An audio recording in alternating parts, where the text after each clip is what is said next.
Hey guys, this is the class overview for October 28th. First off, I want to wish my beautiful wife Jen a happy birthday. If you get a chance to send her a message, a text, whatever, I know she'll appreciate it. So happy birthday, Jen.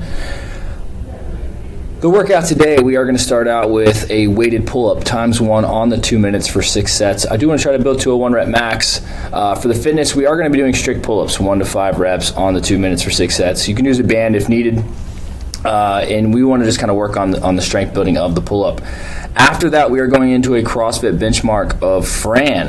It's 21-15-9 thrusters and pull-ups.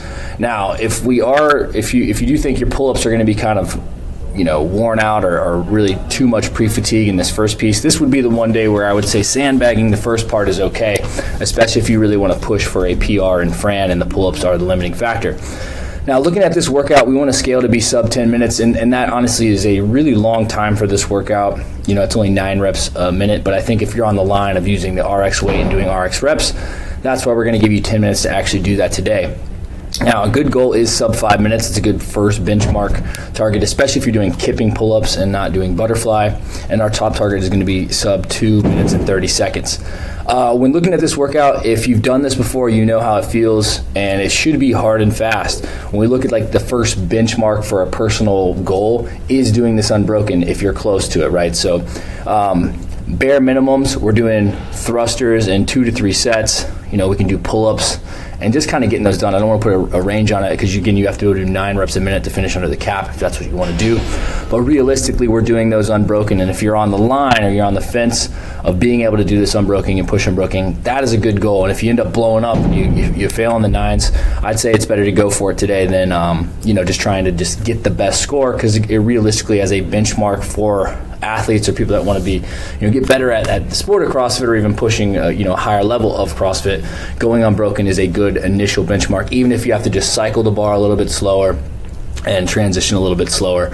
Those that I know that the volume isn't going to be a problem, you're looking at pulling the bar down as fast as you can, pushing it up as fast as you can, still meeting the standards of range of motion, but really pushing the pace and then pushing the transition quickly as well.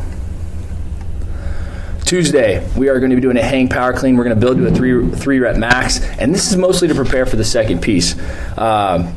So really want to focus on really good quality reps on those hang power cleans. So keep it kind of a quality set. And then after that, we have a chipper. So we have 120 dubs, 24 handstand push-ups, 12 hang power cleans, 24 bar facing burpees, 12 hang power cleans, 24 handstand push-ups, and then 120 dubs. We look at scaling to be sub 15 minutes. Good goal is going to be 12, and then a top target of sub 9.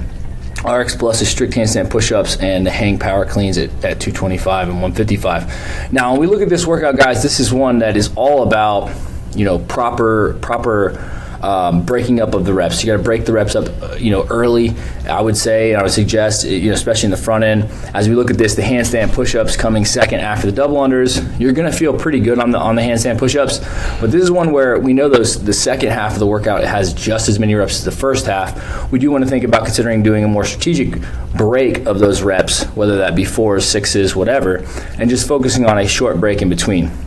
Now, in the hang power clean, 185, 125, or even that RX Plus of 225 and 155 is a heavy weight, okay? So we are going to be pushing a little heavier load today on those hang power cleans, and I think as long as you can get through those in sets of 3 or 4, that's going to be what we're going to look to do. If you can get through those in 3s and 4s, then you can get this done in roughly a minute 20 or whatever, and that's going to allow you to still be under the cap. When looking at the bar facing burpee, so as we get to the bar facing burpee, it's just moving steady, trying to really use the hips, saving the triceps as much as we can to move back into the hang power cleans before going back through the handstand push-ups. I think it's a really fun test today, guys. This is really kind of more of like a regional or semifinal style workout. I think it's gonna be a lot of fun. So if you have handstand push-ups, but maybe the 48 total of the day is a bit much from a volume perspective, then just commit to either doing 24 the first round, maybe 16 the second round, or doing something like just starting out and doing 20 and 20 or even 15 and 15 or whatever, but just commit to it as you go into it, knowing that you're modifying that workout. Now for the fitness, we are going to push strict dumbbell strict press today, because we want to focus more on the actual press today than even doing a gymnastic press. So I just want to work on some vertical pressing. So when you're choosing the weight, I would 35 and 25 as like the RX, but you could scale that up. If you could do those in sets of 5 or even 5 to 10 per set, that's the weight I want you to really choose to do. If you just blast out 20, I think that you're going to kind of miss the point on the pacing and learning how to break it up and pushing a little bit of strength there as well. But again, guys, fun one. Look forward to seeing how everybody does. Wednesday, we are going to do more of a longer mover, but with mixed movements. So we have 3 rounds for time, 500-meter row, 400-meter run, 30 kettlebell swings at 53 and 35, and then 30 box jump overs. Looking at this workout, we're going to scale to be sub 27, top targets of 18 minutes. That's really cooking. But this is a good one that you can really kind of look at 2 different ways, right? If we want to really push the intensity, then we're looking at really starting out steady, in and out the nose, or maybe early on, but then transition in the nose, out the mouth as it picks up, and then just trying to hold or get faster each round is the way you want to kind of approach this. When looking at this workout as a whole, you're going to think about like the row and the run being pretty consistent. That kettlebell swing weight should be something you could do unbroken or push to 2 sets just to keep the heart rate down, especially in the early rounds, and then kind of send it at the end. And then a nice steady box jump over. Again, we are going to be stepping down on those. After the workout, I do want the coaches to focus on cooling down with some lower body static stretching. So pigeon pose, focusing on hamstrings, couch stretch. Just take the time to cool down and really focus on some stretching just to kind of undo some things from the whole week. Okay, so we'll have time to do that after the workout. Thursday, kind of moving back to what a typical Thursday had looked like. We are going to play around with this as we're shifting into the next block. And if you have not yet filled out the feedback survey on what kind of workouts you like, what you don't, then take the time to do that so we can get some feedback on where you're at as we try to look at how we're going to be programming the next block. So 10 minutes of each of these at 80%. And when you look at that at 80%, we're really thinking about this is a workout that, a pace that we could hold for 20 to 30 minutes consistently.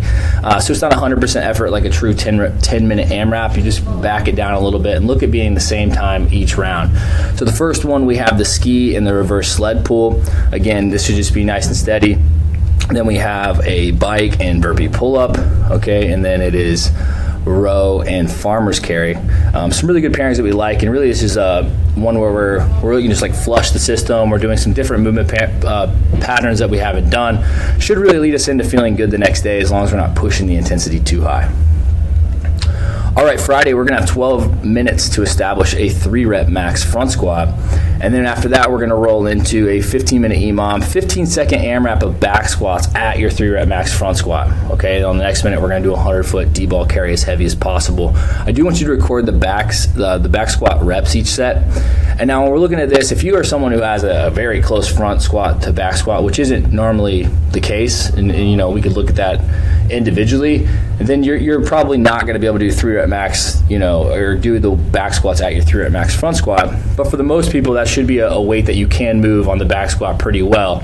And if you're kind of unsure, just know that we should be getting 3 to 5 reps in that 15 seconds, and leaning closer to 3, I would think, and then 5. But we can really push the speed of execution on those back squats. So choose a weight that you can move very well, very confident with. Shouldn't be any failing or anything else. We should be able to have a good range of motion, feel really good, good sound mechanics, up and down, feeling very solid. So that's the weight we're going to choose. I'm just going to play around with this. I was really kind of curious how this would go with the back squats off the front squat 3-rep max.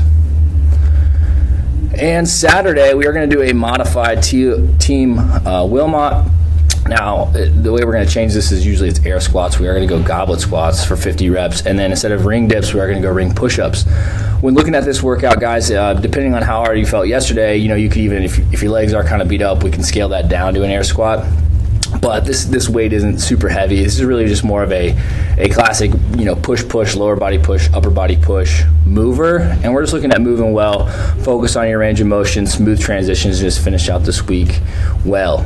Okay, guys, again, we are going to be getting into the next block shortly. I'm going to start writing that and put out a video kind of laying out what we're going to focus on.